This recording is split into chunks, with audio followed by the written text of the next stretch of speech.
Amados irmãos, nós vamos continuar nossa série de mensagens sobre como definir metas numa perspectiva divina, numa perspectiva do céu.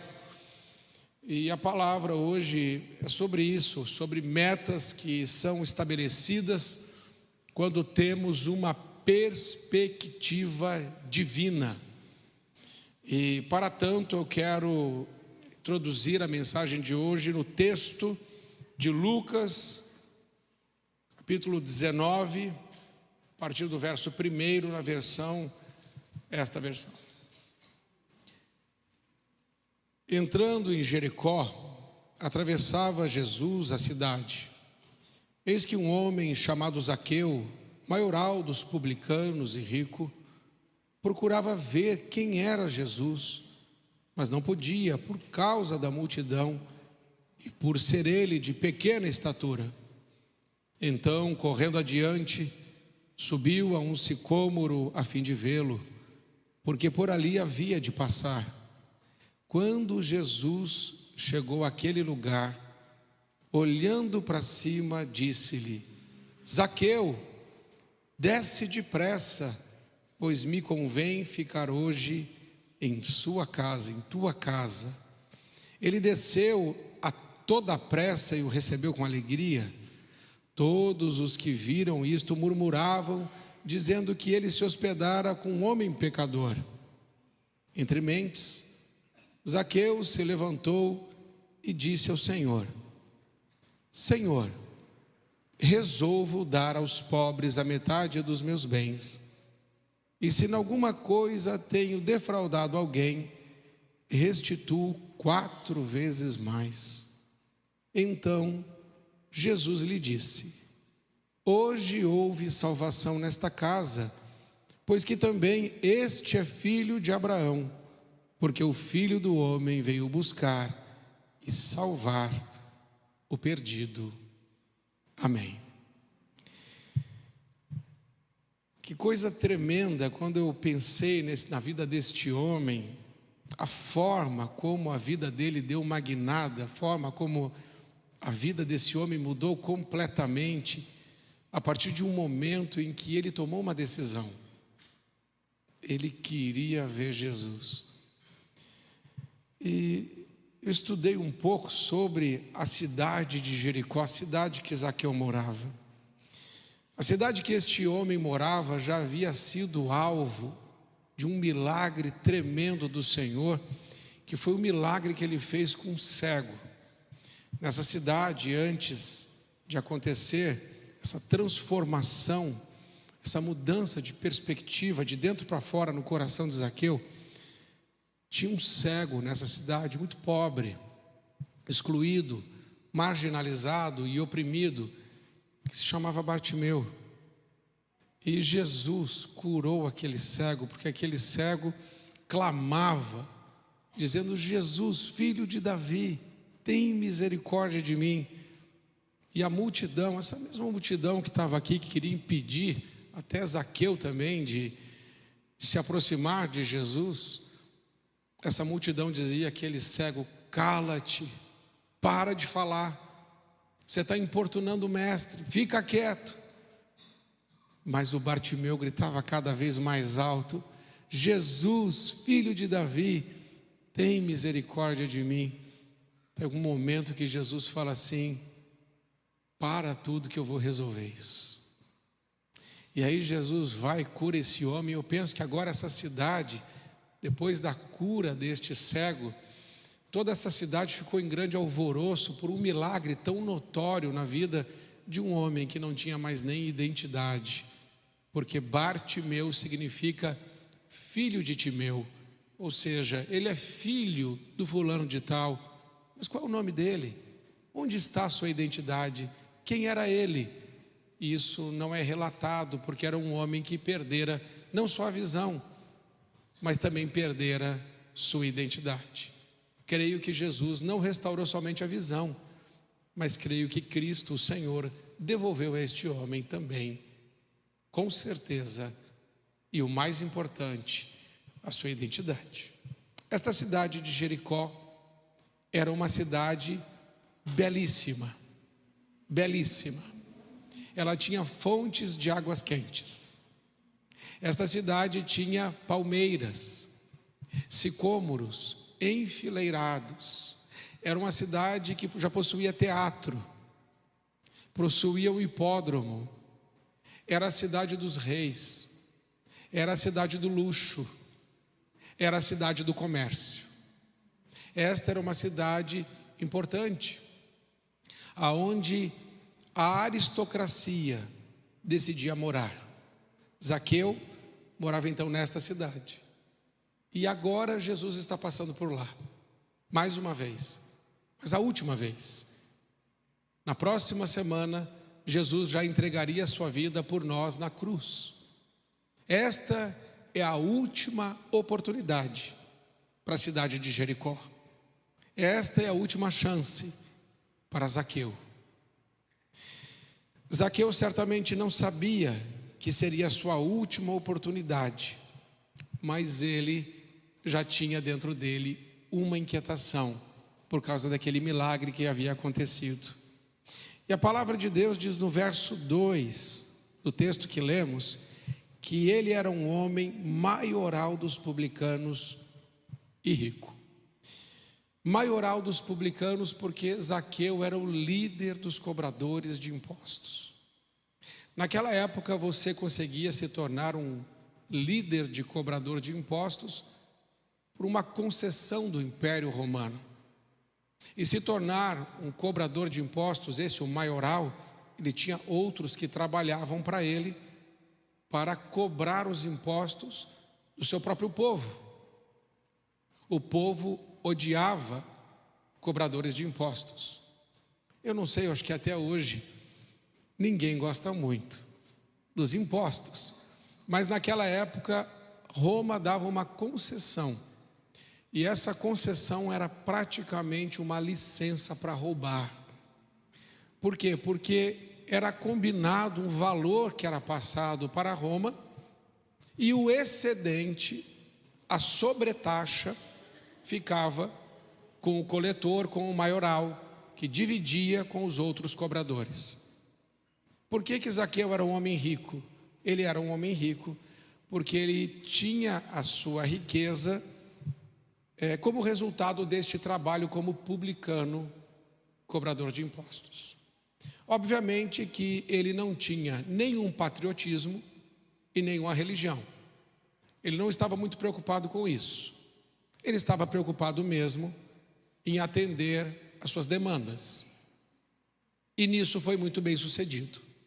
Ficou rico, ficou líder.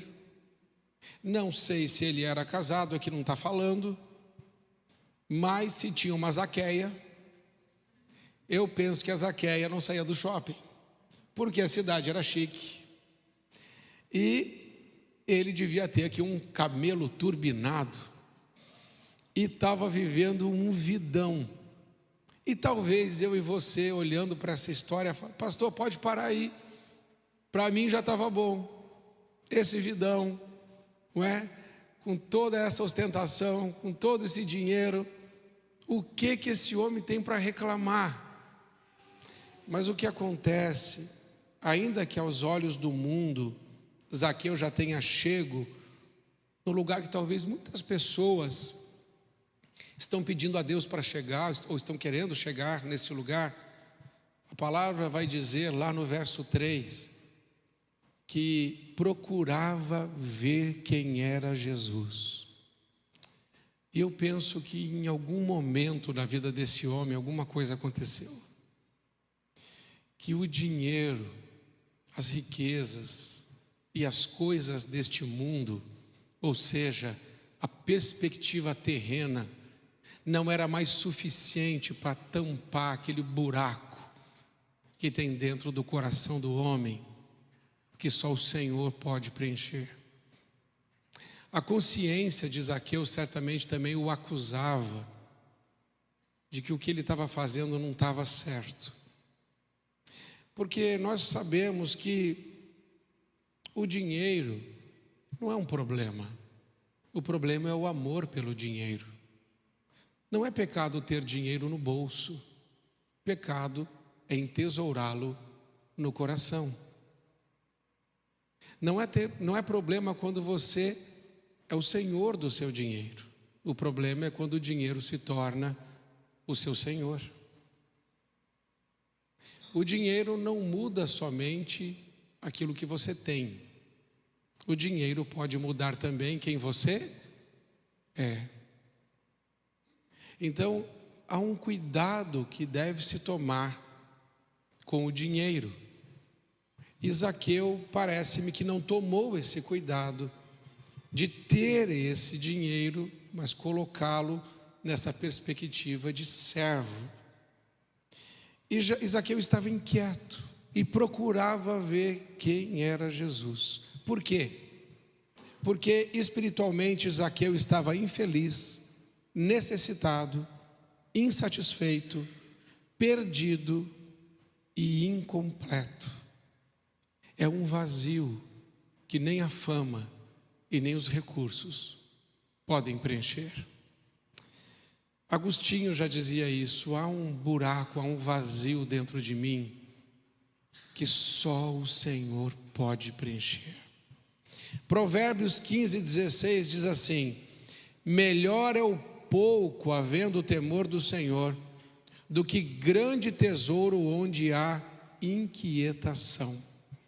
Então, acho que uma lição que a gente aprende aqui: não espera para você viver as alegrias da sua vida projetando num futuro, num lugar que, quando eu chegar lá, quando eu tiver, não. A primeira lição que a gente aprende é: viva feliz, viva grato, viva alegre com aquilo que você tem agora. Não jogue para frente a sua alegria. Não deixe que ninguém roube sua alegria. Não jogue lá para um futuro distante o momento onde realmente você vai estar bem. Esse momento precisa ser agora. Porque se Deus está conosco, é suficiente. Zaqueu agora está transicionando para valorizar muito mais o Deus das bênçãos do que as bênçãos de Deus.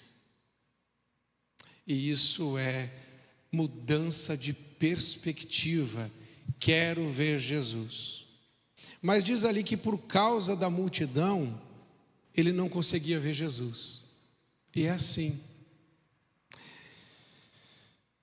Na nossa caminhada para se aproximar de Deus, para se aproximar de Jesus, teremos multidões de situações que vão nos impedir. Talvez das coisas mais difíceis para ele viver metas divinas e mudar de perspectiva, é que Zaqueu já era um homem de status. E se tem uma coisa difícil de quem tem status abrir mão, é disso. Porque aqui vai dizer que ele não podia ver, por causa da multidão, ele era de estatura pequena. E a palavra de Deus depois vai dizer que ele vai correr em direção a Jesus, correr em direção a uma árvore para subir em cima dela. A idolatria da reputação tem impedido muita gente de conhecer Jesus. Porque eu já conquistei isso. Porque eu tenho um nome. Porque eu sou conhecido. Porque o que vão pensar? O que vão falar? A multidão critica. A multidão zomba. A multidão constrange. A multidão impede de que a gente realmente se aproxime de Jesus. Um homem como Zaqueu, rico, maioral, na melhor cidade, cheio já de servos, era muito difícil quebrar esse paradigma. Mas eu preciso dizer a você, se você não quebrar os seus paradigmas, você vai continuar no mesmo lugar. E a dor da estagnação é maior do que a dor da mudança. ficar parado dói mais do que a dor da mudança. Mudar dói, mas essa dor que ele está sentindo está levando ele para uma transformação de dentro para fora. Outra coisa importante e digna de nota é que um homem do Oriente, diz lá o verso 3, correndo, um homem do Oriente não corre, ele anda. Aquela cultura, ele mantém a sua postura. Correr significa abrir mão disso. E subir numa árvore, então, é se expor completamente ao ridículo. Mas o interessante é que aquilo que era uma aparente deficiência ou algo em Zaqueu que parecia não ser bom, ele ser de baixa estatura, se tornou uma grande vantagem. Porque por ele ser de baixa estatura, ele foi o único que subiu em cima de uma árvore. E aí ele não só viu, mas ele também foi visto. Só que ele precisou se humilhar. Eu vou te dizer uma coisa e preste atenção. Jesus vê facilmente a gente quando a gente está num lugar que a gente está se humilhando. Jesus vai ter dificuldade de enxergar a gente quando a gente está em cima do salto. Jesus vai ter muita dificuldade de nos ver quando nós estamos mantendo a nossa postura. Jesus vai ter muita dificuldade de responder a nossa oração enquanto ainda a gente pensar que está no controle. Zaqueu jogou a sua reputação fora. Ele estava preocupado com o seu caráter. Ele estava preocupado com a sua transformação. Ele estava querendo ver Jesus. Ele queria sair daquele rolo que ele estava metido. Ele queria cura. Ele queria restauração. Ele queria ser outra pessoa. E ele sabia, Jesus pode fazer isso. Eu acho que você ia achar muito estranho se de repente alguém saísse aí do meio dessas cadeiras, porque está vivendo uma crise tremenda e entende que só Jesus pode resolver, e saísse e viesse correndo e se ajoelhasse aqui em cima do altar e começasse a falar: Senhor, me ajuda. Você percebe como isso é difícil? Você imagina você fazendo isso? Você imagina o tamanho do problema ou da dor que você tem que estar sentindo para você fazer uma coisa dessas? E olha que aqui nós estamos num ambiente para isso. Estamos na igreja. Igreja é lugar de ajoelhar e de orar e de chorar. Mesmo neste ambiente que é para isso, para alguém sair do seu lugar, fora de hora, sem o pastor chamar, e simplesmente vir se ajoelhar e começar a chorar e falar: Senhor, me ajuda, é porque algumas coisas já aconteceram dentro do seu coração que quebraram algumas barreiras que te impediam de se movimentar. Sabe, irmãos, por isso que a inquietação pode ser um combustível que Deus usa. E um problema na nossa vida que Deus não tira, pode ser que Ele ainda não tirou, porque o propósito dessa dor e desse problema é que você mudasse de perspectiva e você começasse a viver os alvos de Deus, as metas de Deus, que você pudesse receber uma visão do céu e ter força para levar a cabo tudo aquilo que Deus tem confiado nas tuas mãos. E aqui a gente vê esse homem então correndo e subindo num sicômoro a fim de vê-lo. Está escrito: buscar-me-eis e me achareis quando me buscardes de todo o vosso coração. Havia uma multidão, mas somente um encontrou o Senhor, porque este um, ele decidiu buscar Jesus diferente.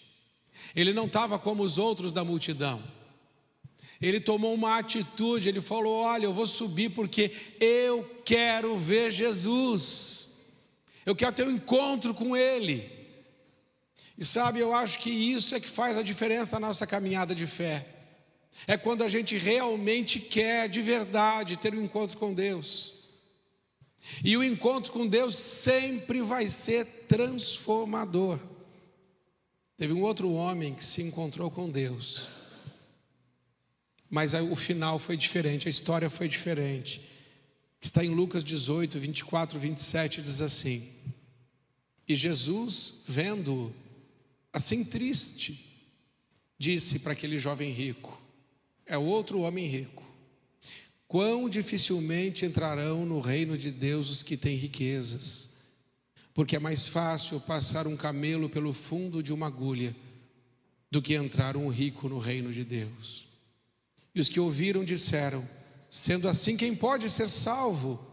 Mas ele respondeu: os impossíveis dos homens são possíveis para Deus. O contexto desse texto é que quando esse jovem rico, que Jesus fala isso dele, chega, ele fala assim e pergunta para Jesus: Jesus, o que devo fazer para entrar no reino de Deus?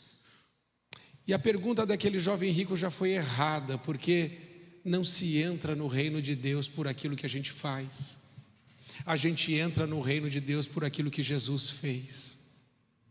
É quando é que alguém realmente se torna humilde? Quando você reconhece que você precisa mais do que tudo, desesperadamente, do Filho de Deus, Jesus Cristo, nosso Senhor. Quando você reconhece isso, não importa o que você tem, se você tem muito ou se você tem pouco. Quando você entende isso, tudo o que você tem se tornará uma consequência de quem você é. Você entende? O que eu tenho tem que ser uma consequência daquilo que eu sou. Zaqueu antes era um homem que ele queria ter para ser, ele queria fazer para ser. Isso é escravidão. Quando Jesus nos liberta disso, e ele disse: se o Filho vos libertar, verdadeiramente sereis livres. Quando Jesus nos liberta, ele nos liberta para sermos filhos. João 1,12: todos os que o receberam, deu-lhes o direito, deu-lhes o poder de serem chamados filhos. E eu aprendi uma coisa tremenda com isso. Quando eu sou filho, um filho não tem ansiedade. Já viu? Lembra quando você era pequeno? Na casa dos seus pais? Você deixou de dormir pensando que não ia ter pão? Você deixou de dormir pensando que não ia ter coberta suficiente? Você perdeu o sono pensando que alguma coisa ia te faltar? É claro que não. Você estava na casa dos seus pais. Você tem um pai que é Deus. Se você é filho, você não tem ansiedade. Se você é filho, você não tem depressão. Se você é filho, você não tem insegurança. Se você é filho, você não tem medo, porque você sabe que o pai está presente. Zaqueu tinha tudo, mas não tinha pai. O que ele estava procurando era a paternidade de Deus. O que ele estava procurando era a segurança em Deus. E essa segurança nós só encontramos no nosso Senhor Jesus Cristo. E Zaqueu não deixou que o dinheiro ou a confiança naquilo que ele tinha, no seu status e na sua reputação, o impedisse de se encontrar com Jesus. Ele sabia que o dinheiro não ia preencher o vazio do seu coração. Sua alma estava sedenta de algo que o dinheiro não pode comprar. O jovem rico trocou a salvação da alma pela riqueza. Seu Deus era o dinheiro, e o dinheiro o levou à perdição. O problema não é ser rico, mas ser amante do dinheiro. Graças a Deus, a história de Zaqueu nos ensina que existe algo maior, uma riqueza maior, que é o Senhor. Irmãos, e não entendamos errado, existe muito pobre orgulhoso. Existe muito pobre que é pior do que muito rico. Quando eu prego isso, eu não estou falando que ter dinheiro é pecado ou que ter dinheiro é errado. Entendam, é o nosso coração. mais uma vez, aquilo que eu tenho precisa ser um resultado daquilo que eu sou. Aquilo que eu faço precisa ser uma consequência de quem eu sou. Eu não faço para ter. Os meus títulos não me definem, minhas posses não me definem. A minha identidade está em Cristo Jesus. E sabe o que é o bom nisso? O bom nisso é que eu nunca vou me matar porque deu tudo errado, como a gente vê por aí. Fulano perdeu tudo, e agora? Agora ele vai tirar a vida. Ah, aconteceu uma tragédia, agora acabou. Não. Quando você é filho, ainda que tirem tudo que você tem, e ainda que levem embora todos os seus títulos, você continua sendo filho e amado de Deus. É para esse lugar que Zaqueu está indo. E isso muda tudo na vida da gente, quando a gente tem essa convicção de quem é o nosso Pai. E a quarta verdade que eu aprendo aqui é que quando Jesus chegou àquele lugar, diz o verso 5, olhando para cima, disse-lhe Zaqueu. Quando Jesus chegou naquele lugar, que lugar? O lugar da humilhação, o lugar da oração, o lugar onde nós reconhecemos os nossos pecados, o lugar onde nós reconhecemos as nossas falhas, o lugar onde a gente diz, Senhor, tem misericórdia de mim, o lugar onde eu estou convencido que eu preciso pedir perdão para as pessoas que eu machuquei, que eu magoei, o lugar onde eu reconheço que eu não sou melhor que ninguém nessa vida, o lugar onde eu considero o outro superior a mim mesmo. Quando eu chego nesse lugar, Jesus me enxerga. Quando eu chego no lugar onde eu me quebranto, onde o meu coração sangra e eu desesperadamente preciso de Jesus, quando eu chego nesse lugar, está escrito, quando Jesus chegou àquele lugar, que lugar? Esse lugar de humilhação onde Zaqueu estava. Olhando para cima, disse-lhe, desce depressa. E sabe, irmãos, isso é tão maravilhoso, porque o que Jesus está falando é, Zaqueu, desce depressa, o tempo está acabando. E aqui, irmãos, uma lição para todos nós. Nós achamos que somos donos do nosso tempo. Muitas vezes achamos que podemos fazer planos, e vamos programando, e vamos fazendo. Você não sabe nada e nem eu. A gente não sabe se vai estar vivo semana que vem, nem amanhã. Há uma urgência nesse encontro. Há uma urgência no alinhamento da nossa vida com a vida de Deus. Há uma urgência, depressa, disse Jesus. Nós precisamos resolver isso logo.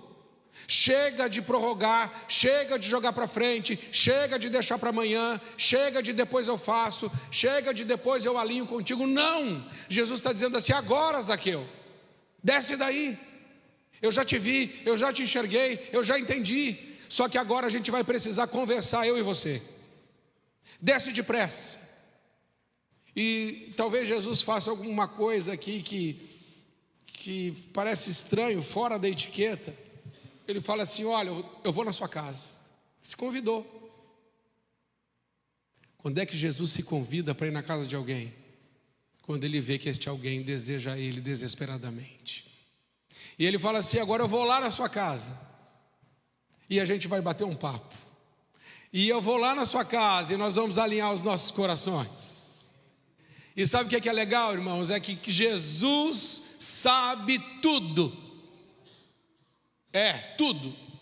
Então não tem segredo. Ele lê através da nossa máscara.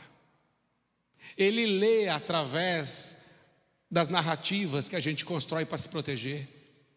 Ele sabe ler por trás das entrelinhas. Ele te conhece. Ele sabe exatamente quem você é. Jesus não tem uma opinião sobre você. Jesus tem um diagnóstico sobre você. Ele sabe exatamente quem você é. E quando ele diz assim, desce depressa, eu e você precisamos ter uma conversa, é que Jesus vai tocar naqueles pontos, lá no porão da sua alma, aquelas coisas que você lá já explicou, já argumentou, já racionalizou, já terapeutizou, já cristalizou. Jesus fala assim, vamos conversar. amo arrumar isso aí. Porque eu te conheço, porque eu sou Deus, eu te fiz. Você está me buscando, então vamos conversar. Algumas pessoas param nesse ponto, por quê? Porque quando a gente chega nesse ponto, é o ponto que a gente fica com medo. Medo do quê? O que Jesus vai falar? E o que Ele vai me pedir? Será que realmente eu tenho segurança de entrar nesse lugar com Jesus? Porque Ele pode pedir algo que você não quer dar. Eu vou ficar na tua casa.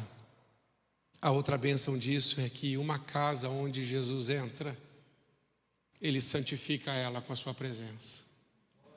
Aonde Jesus entra, essa casa tem paz, essa casa tem alegria, nessa casa tem perdão, nessa casa tem misericórdia, nessa casa tem santidade, nessa casa os sonhos são ressuscitados.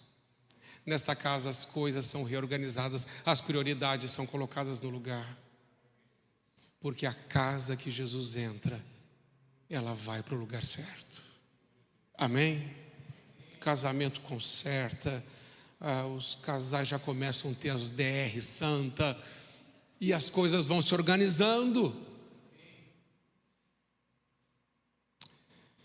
Só que o texto ainda diz lá no verso 6, que ele desceu com toda a pressa e recebeu Jesus com alegria. Mas o verso 7 diz assim: todos os que viram isso murmuraram. Quantos? Todos, não teve um. E a Bíblia não mente. Todos os que viram isso murmuravam, dizendo: ele está se hospedando com um homem pecador. E Zaqueu com certeza ouviu isso. E sabe, Zaqueu poderia até ter mudado de ideia. Olha, a multidão está falando, né? A voz do povo é a voz de Deus. É claro que não. É claro que não. A multidão está criticando, a multidão está vomitando em cima de Zaqueu. E aqui fica uma lição para nós. Quando você está vindo para Jesus, uma multidão pode vomitar em cima de você, te criticar, zombar, te estigmatizar, te rotular. Não engula o vômito da multidão, dê a descarga. Deixa e dê a descarga. Não perca a sua alegria daquilo que Deus está fazendo na sua vida. Não perca a alegria do encontro com o Salvador, porque tem uma multidão te criticando. Não perca a alegria da sua salvação e do encontro com Jesus, porque algumas pessoas não concordam.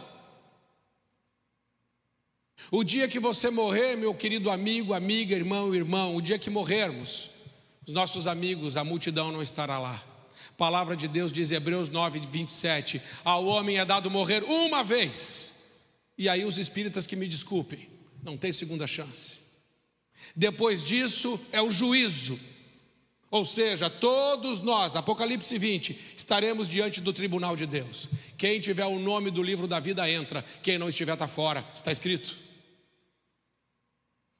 Então, preocupe-se menos com a multidão, preocupe-se mais com a palavra de Jesus. Amém? Como que ele pode estar lá com um homem pecador? E nessa hora Zaqueu não está mais nem aí para a sua reputação diante dos homens. Ele está mais preocupado com o seu caráter diante de Deus. Finalmente o versículo 8 diz assim: entre mentes Zaqueu se levantou. Entre mentes, irmãos, significa nesse ínterim, nesse meio tempo. E eu gostei dessa palavra. Entre mentes, ou seja, entre a entrada de Jesus naquela casa até a conversa acabar, o que aconteceu? E aqui eu quero abrir um parênteses na sua vida, no seu entre mentes. Entre a entrada de Jesus na sua vida, quando é que ele entrou? Quando é que você desceu da árvore? Quando é que você recebeu Jesus como seu único e suficiente Salvador? Quando é que foi? Pois é, daquele dia até o dia de hoje, o que é que mudou? Porque se não mudou nada, me desculpe, não foi Jesus que entrou na sua vida, talvez tenha sido a religião. Porque a religião não muda ninguém, a religião piora, inclusive as pessoas. Ficam mais intolerantes, mais chatas, mais críticas. A religião normatiza, sistematiza, regula. Jesus é Deus, Jesus é uma pessoa. Andar com Jesus é relacionamento. E quando a gente está andando no relacionamento com Cristo, o caráter de Cristo vai mudando o nosso. A bondade dele vai mudando a gente. O amor dele vai constrangendo a gente. E nós vamos sendo transformados de glória em glória e vamos nos parecendo a cada dia mais com o Filho de Deus. O nosso entrementes tem que ter muita mudança aí no meio. Tem que ter renúncia aí no meio. As pessoas precisam se aproximar de nós e dizer lá como os cristãos que entravam em Antioquia, aonde as pessoas diziam para eles, quando viram eles, dizendo assim: olha lá os cristãos, o que é ser um cristão? Um pequeno Cristo. Eles conseguiam enxergar aquelas pessoas Cristo. No nosso entrementes, alguma coisa tem que acontecer. Será que não tem nada de Jesus em nós? E outra coisa, se Jesus realmente é o nosso Senhor, nós fazemos a vontade dele e não usamos ele para fazer a nossa. Ele manda, eu obedeço. Ele diz como é e eu digo sim, Senhor. Ele é Deus, eu sou filho. O pai manda, o filho obedece. O que aconteceu no seu entrementes? No entrementes de Zaqueu, diz aqui, ele se levantou. Eu acho isso lindo porque Zaqueu estava morto em seus pecados e delitos. Zaqueu estava morto na sua iniquidade. Zaqueu estava morto na sua ganância, na sua ambição, no seu orgulho, na sua altivez, na sua avareza. Zaqueu estava se afogando naquele mar de coisas superficiais que ele tinha, aquela bobajaiada toda que não serve para nada. Ele estava se afogando naquilo. Mas agora Cristo entrou na vida dele. A palavra de Deus vai dizer que a primeira coisa que ele fez, ele se levantou. Quando eu e você encontramos Cristo Jesus, ou melhor, os perdidos somos nós. Quando Jesus nos achou, nós nos levantamos também, porque ele nos tirou do pecado, nos tirou das trevas, nos tirou do ódio, nos tirou da dúvida, nos tirou da orfandade e nos colocou como filhos. Nós nos levantamos para cumprir propósito nessa terra, a fim de glorificar o nome do nosso Senhor que está no céu. Não é sobre nós, é sobre Ele. Um testemunho que não coloca a glória em Cristo é um testemunho vazio, ele não vale de nada.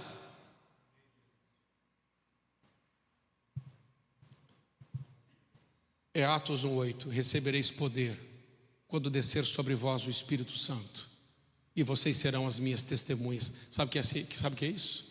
Sabe que poder é esse que Deus dá para você ser testemunha? É poder para você morrer. É isso que significa Atos 1:8. Eis que descerá sobre vós o Espírito Santo e recebereis poder. Aí o crente já fica pensando, o cristão fica pensando: eu vou receber poder, eu vou fazer isso, eu vou fazer aquilo. Não, não é para você fazer nada não, é para você morrer. Porque se você não morrer, Cristo não vive em você. Por isso que disse o apóstolo Paulo: estou crucificado com Cristo, logo não sou eu que vivo, Cristo vive em mim. E a vida que presente vivo na carne, vivo na fé no Filho de Deus que me amou e se entregou por mim. Quando Cristo entra, você morre. Se o teu testemunho não glorifica a Cristo, o teu testemunho não serve para absolutamente nada, a não ser inflar o seu próprio ego. Isso é vazio. Isso é sobre você, não é sobre Cristo. Então, entre mentes, Zaqueu se levantou. E ele se levanta agora para tomar atitude. Irmãos, posicionamento. Também fala disso. Ele se levantou para quê? Para tomar uma atitude, para dizer assim: as coisas aqui nessa casa vão mudar. E eu louvo a Deus quando um homem se levanta dentro da sua casa e diz assim: ó, eu na família falo assim: vem cá, quando eu me converti, pode perguntar para a Márcia depois, me converti mesmo. Eu falei: amor, me dá aqui seu cartão. Ela me deu, quebrei o cartão. Falei assim: nós vamos organizar nossa vida financeira. Só que eu não quebrei o dela, só quebrei o meu também. Falei: nós estamos tudo aqui desse jeito, vamos organizar. As crianças, limites. Jesus entrou, a casa vai para o lugar. Amém, irmãos? Porque se a casa não for para o lugar, e o homem precisa ser homem, Chega dessa geração de homem que foge de barata, que tem medo de não sei o que, essa geração mimimi, só tem Enzo. Precisamos de homens, e aqui está se levantando um. E ele diz assim: eu resolvo. Outra coisa maravilhosa, ele resolveu. Irmãos, coisa mais difícil hoje é um homem resolver. Quem está resolvendo tudo, quem é? Pode falar. São as mulheres. As mulheres estão saindo resolvendo tudo. E sabe o que elas estão fazendo? Porque os homens não estão fazendo, elas não têm culpa. Quando eu vejo uma mulher que está resolvendo, eu falo: Senhor, glória a Deus pela vida dessa mulher. Mas onde é que está o miserável?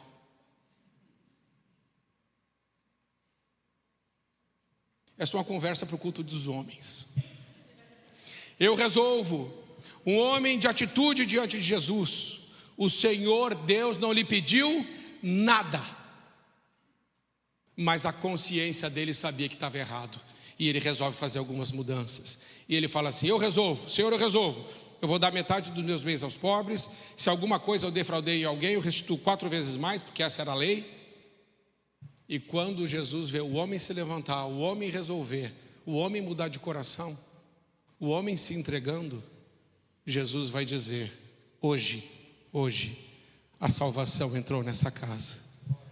Irmãos, aprendam uma coisa em nome de Jesus: a salvação não entra na sua casa só porque Jesus entrou nela. A salvação entra na sua casa quando você alinha a sua vida com a palavra de Deus. É quando você levanta e resolve alinhar a sua vida com a vontade de Deus. Aí Jesus fala assim: agora a salvação entrou. Porque tem muita casa que Jesus entra e sai, e ela continua a mesmíssima coisa. Eu acho que ele não pode dizer que houve salvação lá. E ele continua: ainda isso, onde Jesus entra, o pecado tem que sair. Hoje houve salvação nessa casa, não porque Jesus entrou, mas porque o pecado saiu, porque Zaqueu tomou atitude. E aí Jesus conclui: porque o Filho do Homem veio buscar e veio salvar o perdido. Ele veio para o perdido. Ele não veio para quem se acha. Ele veio para quem não se achou. Para quem já se achou, ele não veio. Para quem está se achando, ele não veio. Ele veio para quem fala assim: Senhor, agora eu estou entendendo. O Senhor é mais do que uma religião. O Senhor é uma pessoa. O Senhor me criou. O Senhor me ama.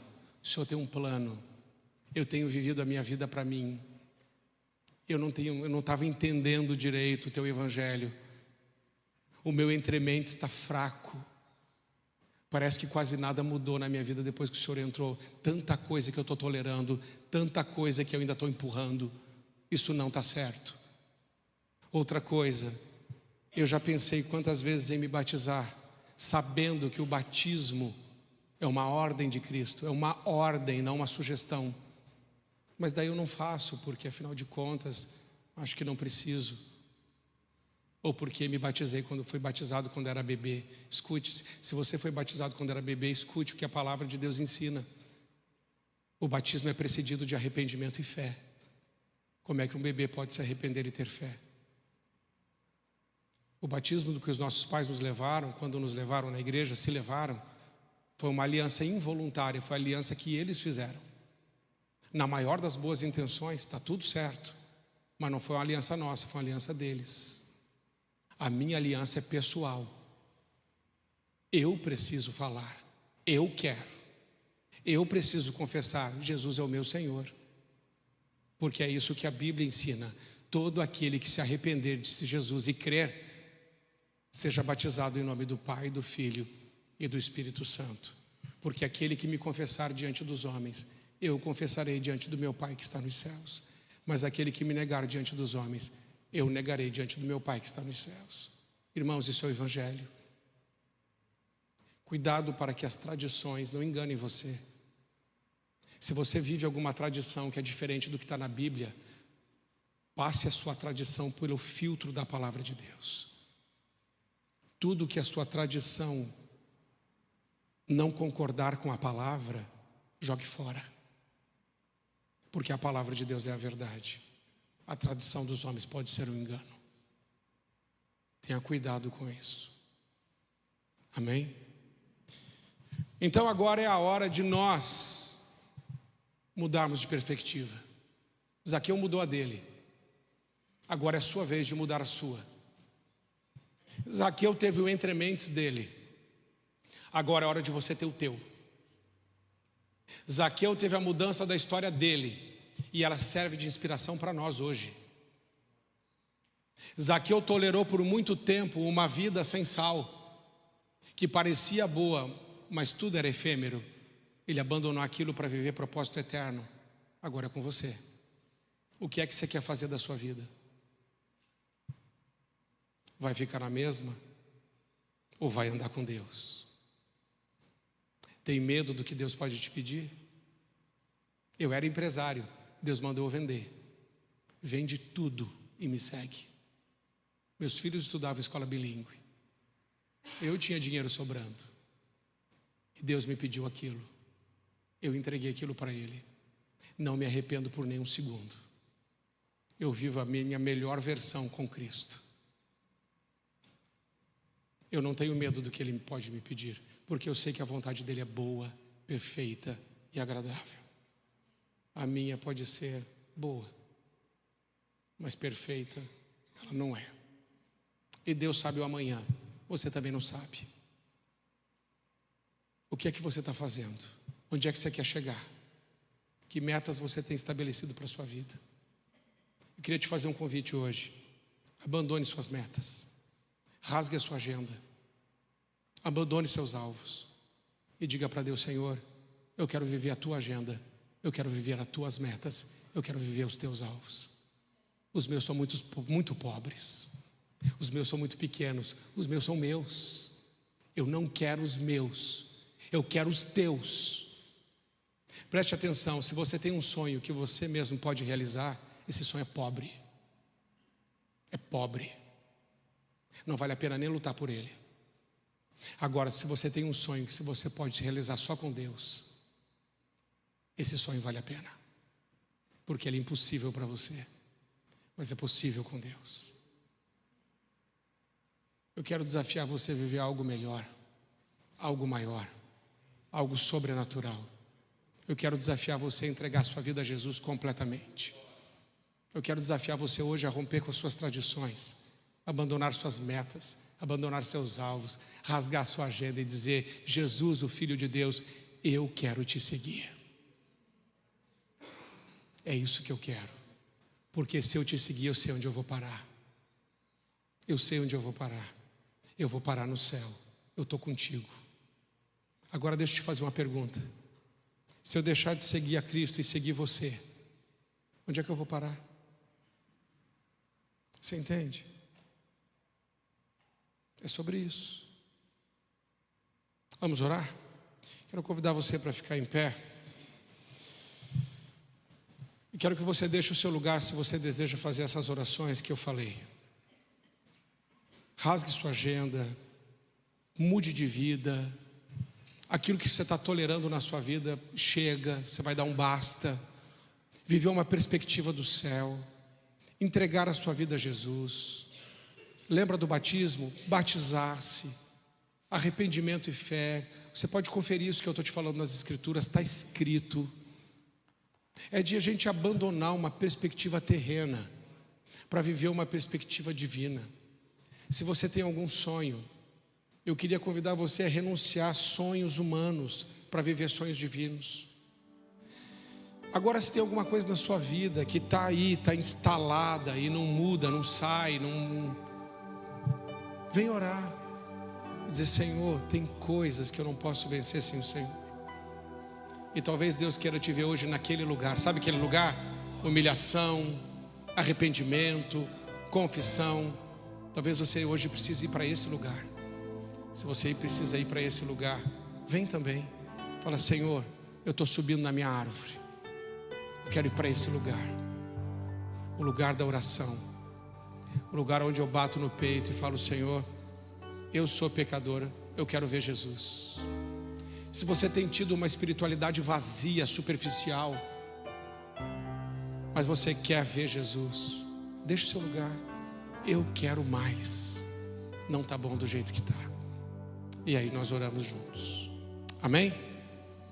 Vamos orar então. Você que veio à frente, venha bem para frente. Vamos juntar mais aqui pertinho. Vamos orar juntos. Já vá orando, coloque seu coração nas mãos do Senhor. Sua mente, seu coração. Comece a falar com Deus. Pai, em nome de Jesus, muito obrigado, Senhor, pela história deste homem.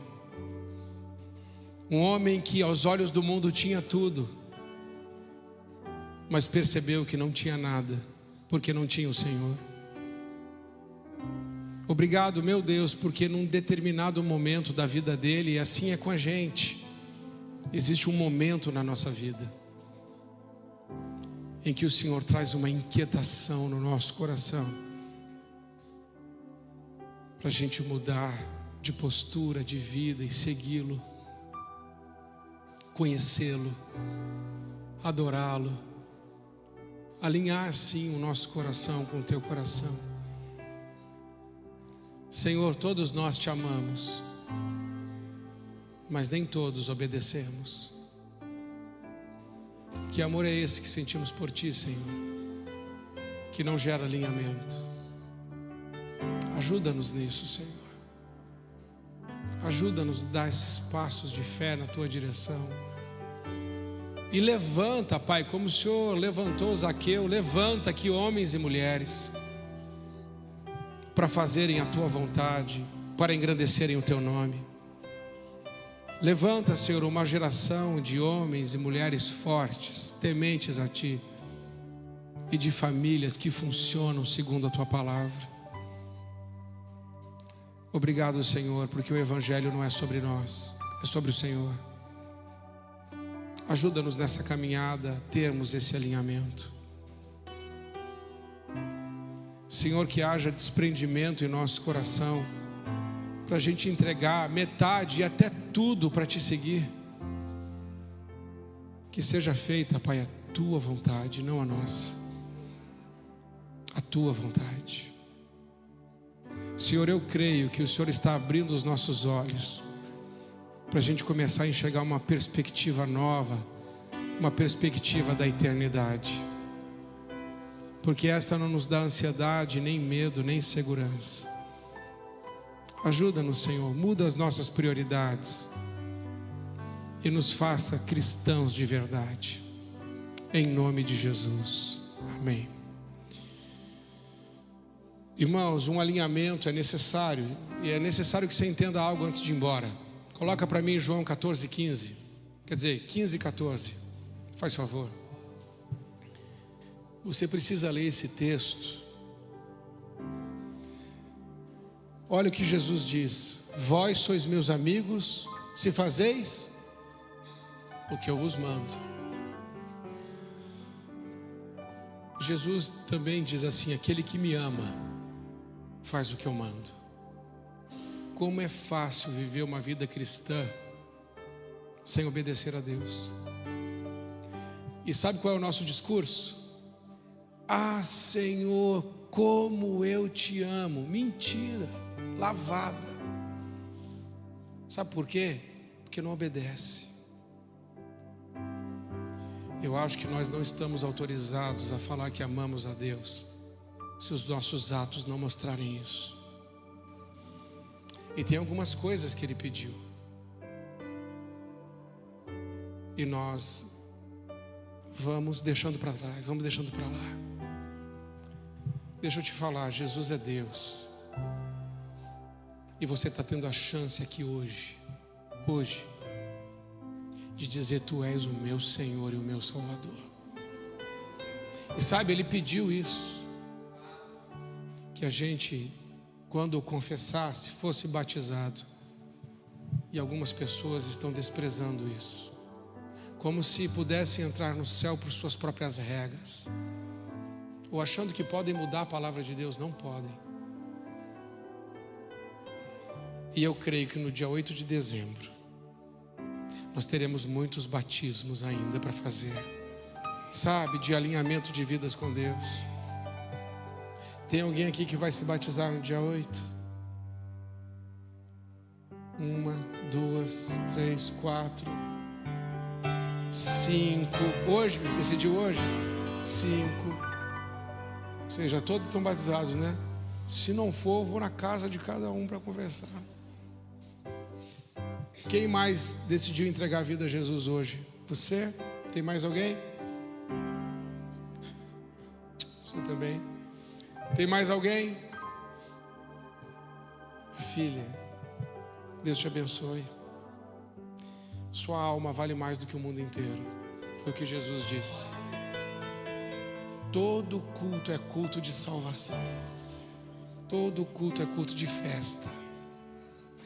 E olha, a classe para o batismo funciona todos os domingos às 9 da manhã. Você vai ter que me aturar, eu que sou o professor.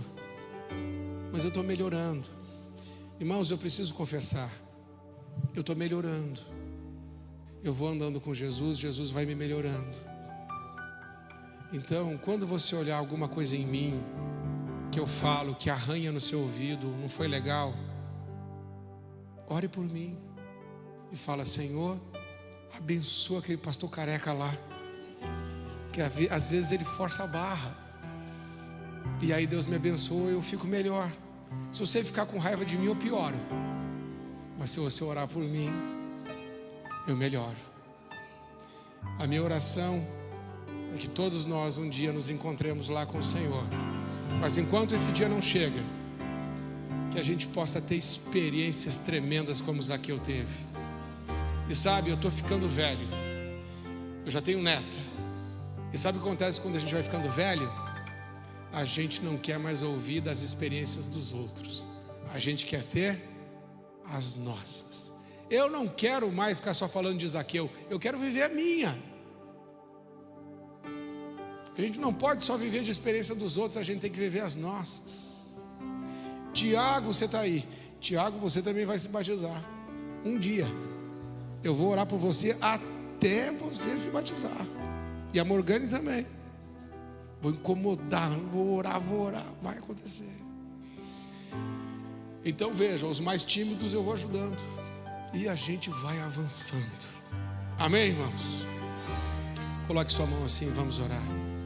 Pai, em nome de Jesus, nós queremos agradecer, porque o Senhor está no meio de nós. E aonde o Senhor chega, a realidade muda. Aonde o Senhor chega, vidas são transformadas. Aonde o Senhor chega, o Senhor muda as histórias. Senhor, cada pessoa que está aqui é uma história. E eu peço, Pai, em nome de Jesus, superabunda na vida dos meus irmãos. Que eles sejam todos cheios do Espírito Santo e vivam toda a boa vontade de Deus. Meu Deus, alinhe o nosso coração com o Teu. E que nos cultos a gente tenha tanto testemunho de tanta coisa que o Senhor fez, que vai chegar o dia que a pregação vai ser só testemunhos, glorificando e exaltando o nome e as grandezas de Deus. É a nossa oração, Senhor, agradecidos em nome de Jesus. Amém.